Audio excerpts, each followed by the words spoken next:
Well, we're here at Governor's House in Western Australia, and Western Australians have just been handed a unique and extraordinary opportunity to make history. There's never been a situation like this before, and the Greens believe that it's an opportunity for Western Australians to send a very strong message to Tony Abbott and back to Canberra, not to take this state for granted. And in the lead up to what is potentially a horror budget for Australians, to say that we've had enough and that we want our country back. Western Australians traditionally, I think, are used to being somewhat taken for granted. And you know that you think Tony Abbott believes Western Australia is no more than just a lucrative hole in the ground that he'll do his fly-in, fly-out doorstops to during the course of this election and pretend to care about the concerns of ordinary Western Australians.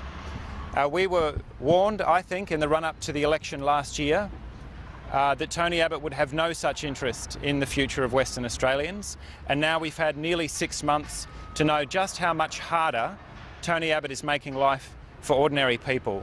Whether it's cuts to Medicare, cuts to education funding, attacks on the clean energy sector and jobs in the renewable energy industry, attacks on public broadcasting, or the extraordinarily degrading way in which we are treating people who have sought refuge in Australia. This is our chance to send a very strong message back. Senator Matthias Cormann of the Liberals says it's going to be a referendum on climate and the mining tax, and in the Australian Greens we say, bring it on.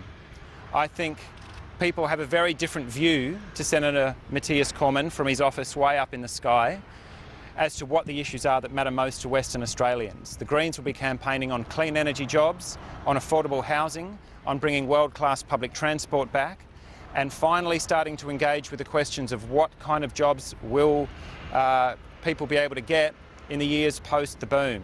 Western Australia is much more interesting than simply the mining state.